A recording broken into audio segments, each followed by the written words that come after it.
Thank you for coming this morning, and I'll be sharing my time with Mr. Pearson. I just have a brief, simple question. As former presidents of Rights and Democracy, I'm sure you've been following the recent developments very closely. My question is this. Do you think there's been political interference over the past several months? I hesitate in saying yes, but I want to be clear on how that can be expressed. You can have political interference in an agency that's supposed to be independent in human rights, like the Centre, in one of two ways. One, a minister or a prime minister says, before I appoint you, I want you to put emphasis on P, Q, and R policies. That's direct. The other way, much subtler, but can be equally effective, is you appoint people who you know in advance are going to pursue that agenda. You know from looking at their dossiers. You look what they've said publicly in the past about certain issues, and you appoint them to the board. It's the latter, in my view. The Prime Minister of Canada is directly responsible for the appointees to the board. They come from the Privy Council. I cannot believe he did not know about the reputation of Mr. Brown and Mr. Gauthier before he appointed them. I cannot believe that he didn't think they would pursue a particular political agenda that was sympathetic to his government. Thank you for coming in. Look, this is a dog's breakfast. I think of four different things. I think of the organization. It's obviously now in a state of crisis. It's our job, I think, to try to figure out how to right that ship again. Mr. Beauregard, if what we have heard today is true, and if we discover that it's true, this man's reputation has been maligned, perhaps beyond repair, unless we as a committee take our responsibility seriously for his reputation. Third, I'm very worried about what's going on the ground. I'm not asking about that today, but how are our partners overseas perceiving this difficulty that we're in at the moment and what we're doing with it? And finally, this committee. I think in any language, in any political language, this is a dog's breakfast. It is something that we have to deal with. You have had experience coming to committees before, both of you, in the capacities that you had within Rights and Democracies. We have a responsibility as a committee to get it right and try to not make politics as much a part of it as it might be. I wonder if you could offer advice to us as a committee. I'm not saying you're telling us what to do, but as a committee, as somebody who's worked with this committee in times past, how should we approach this problem? And what do you think are the actions that we should take that might be able to remedy what it is that's happened and can get this organization back up and on its feet? Yeah. Well, in the statute right now, it says that the minister is supposed to consult with the opposition parties with respect to all appointments to the board. That's been done over the years, but I doubt whether the opposition parties, and I say that with respect, often paid as much attention to that as they maybe are now.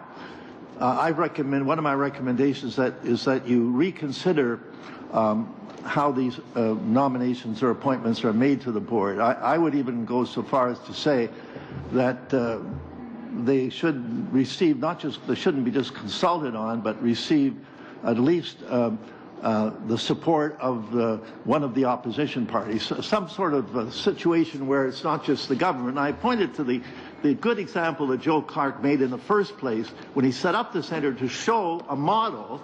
He, as a conservative, appointed a New Democrat, and I also I was looking at the foreign policy statement of the government in 1995, which was a Liberal government. In that foreign policy statement, they praised the International Centre for Human Rights as being an outstanding player in international human rights affairs. Here you had a Liberal government praising an institution set up by a conservative, run by the former leader of the New Democrats. In my view, that is a nonpartisan approach to human rights and the institution of rights and democracy. So I urge you, Mr. Pearson, to look at a new way a better way of making these nominations. And I understand that there was supposed to be a whole new process for order and council appointments by the Harper government, but it's never really come to fruition.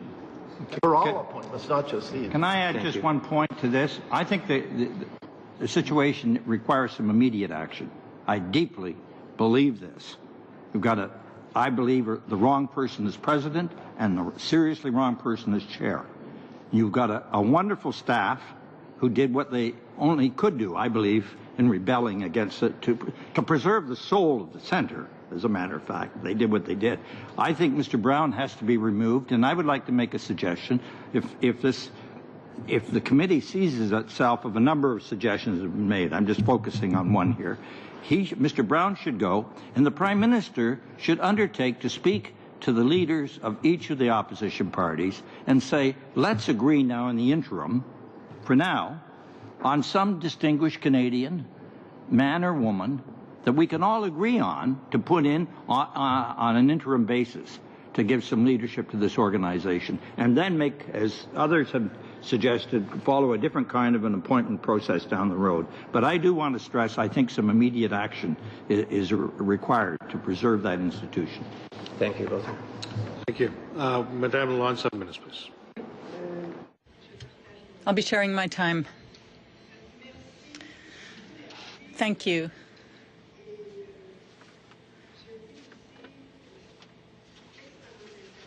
Thank you. And I'd also like to say that I think Rémy Beauregard would have liked to be here to hear you speak so clearly on why and how he came about to experience such difficult circumstances. You've stated this very, very clearly, and you've also stated how important independence is, with means that you have suggested, and this is what he would have wanted. My question is this.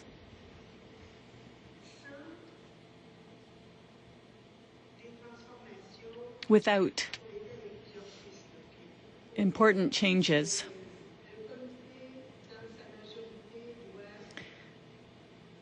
and given that the committee should deal with this,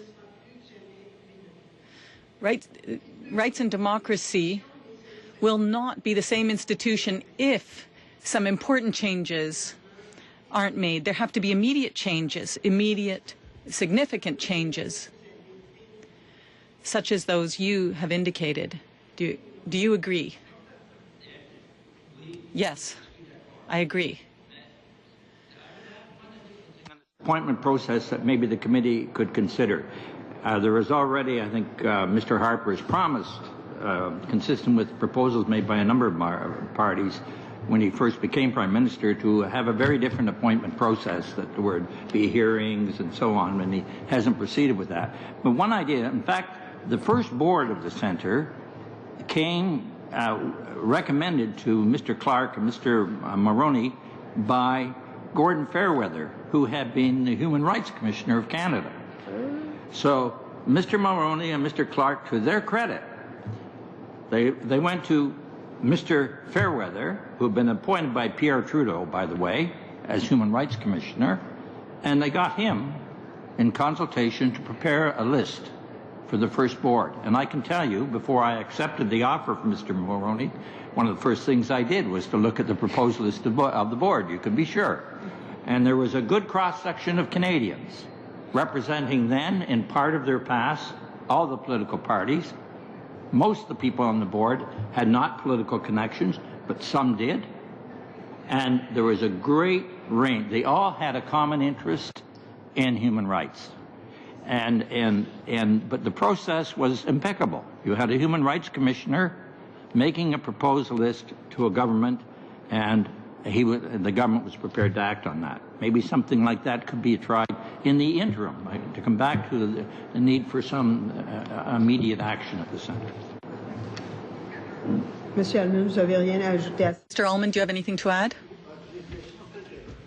Well, I have made recommendations. Thank you.